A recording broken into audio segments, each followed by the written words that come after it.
আসসালামু আলাইকুম। আমাদের আজকের গল্প উপলব্ধি। এখন আর কেউ চিঠি লেখে না, সবাই নিজের প্রয়োজনে ইমেইল, মেসেজ, বার্তা আদান-প্রদান করে।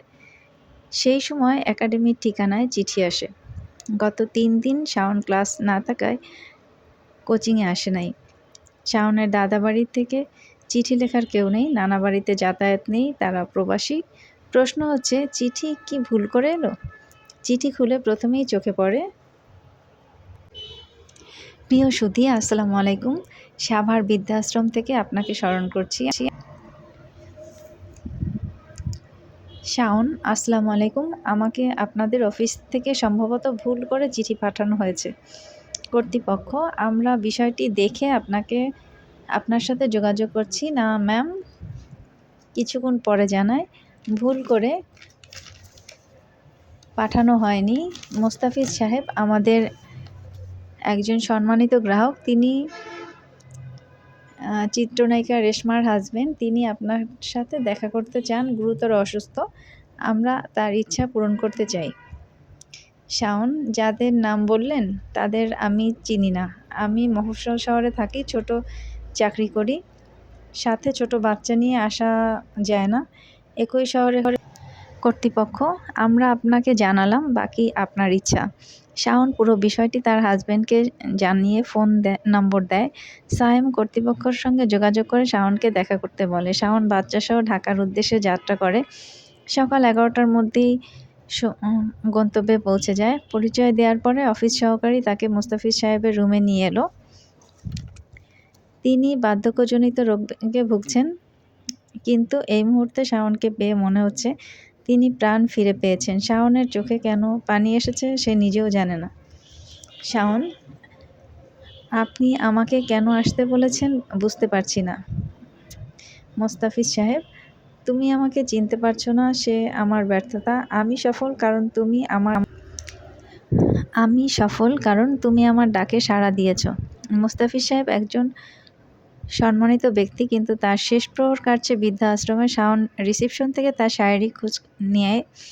শাওন স্যার, আপনার সাথে সামাজিক এবং অর্থনৈতিক অবস্থার ধারে কাছেও যাওয়ার অবস্থা আমার নেই।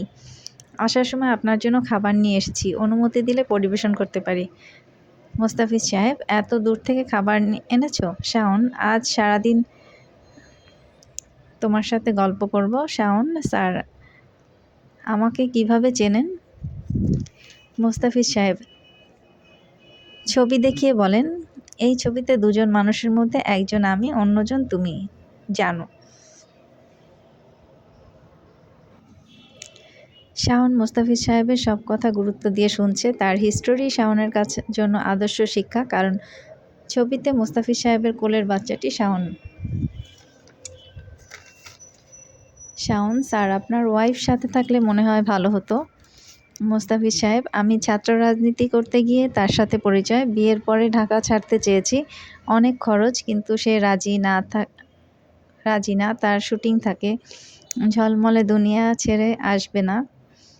তোমাকে দেখে শান্তি পাচ্ছি। সন্তান সুশিক্ষিত সুনাগরিক হতে পেরেছে, এটা সবথেকে বড় প্রাপ্তি। তোমার কাছে আমি সমাজের ভিআইপি হলেও তুমি আমার কাছে এই মুহূর্তে ভরসার স্থান। শাওন, প্যারেন্টস ছাড়া এ পর্যন্ত আসা অনেক কঠিন ছিল। সবাই পিছন থেকে টেনে ধরেছে, কেউ সামনে এগিয়ে যাওয়ার জন্য কাঁটা সরিয়ে দেয়নি। নিজের আত্মীয়দের কাছ থেকে সবথেকে বেশি অসম্মানিত হয়েছে। মোস্তাফিজ সাহেব, এই লোকগুলোকে কখনো সুযোগ দেবে না। আমার ওয়াইফ যেমন একাধিক সম্পর্কে জড়িয়ে গেছে, তখন থেকেই সে আমার কাছে চিনি গুড়, জিরোক্যাল, কিন্তু সিয়াম।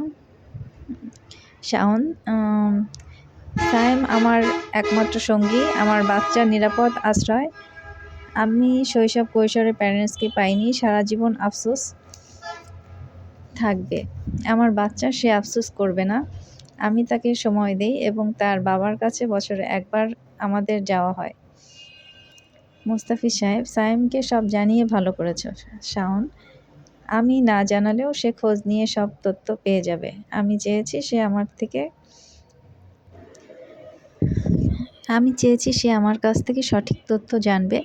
এরপর যদি মনে হয় আমি পারফেক্ট, তাহলে সঙ্গী হয়ে থাকবে। সবার সমস্যা থাকলেও আল্লাহ যাকে নির্ধারণ করে রেখেছে তার সমস্যা হবে না। সে ছাড়া পৃথিবীর সবারই সমস্যা হবে। সন্তানকে কোয়ালিটি টাইম দিতেই হবে, এটা তার অধিকার। আপনার সাথে দেখা করতে এসেছি, আপনার জীবন থেকে শিক্ষা নেব। আল্লাহ আমাকে বাঁচিয়ে রাখলে বাচ্চাকে অনাথের মতো বড় করব না, তার জন্য কোনো আফসোসের জায়গা তৈরি করতে চাই না। মোস্তাফিজ সাহেব, তোমার সাথে যাব। রাত হয়ে এসেছে, তোমাকে একা ছাড়তে ইচ্ছা করছে না। পথে কোনো বিপদ হলেও আমি মেনে নিতে পারবো না।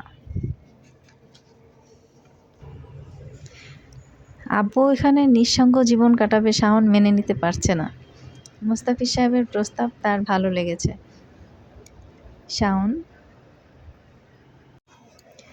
বাবা সন্তানকে নির্দেশ দিয়েছে, অবশ্যই আমি তার ইচ্ছা পূরণ করব। শৈশব কৈশোরে আপনি যদি কোয়ালিটি টাইম দিতেন, আপনাকে কখনো এখানে আসতে হতো না। কিন্তু আপনার ওয়াইফ কি ভাববে? মোস্তাফিজ সাহেব, তার এখন আমাকে নিয়ে ভাবার সময় নেই, ইতিমধ্যে তার পার্টনার জুটে গেছে।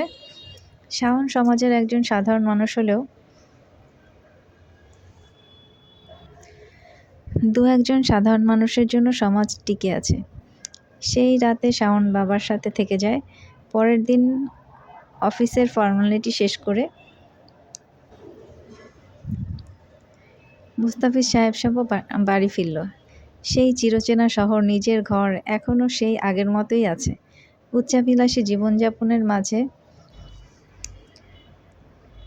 থেকে কেড়ে নিয়েছিল সন্তান চিরচেনা সেই শহর। অসংখ্য ধন্যবাদ।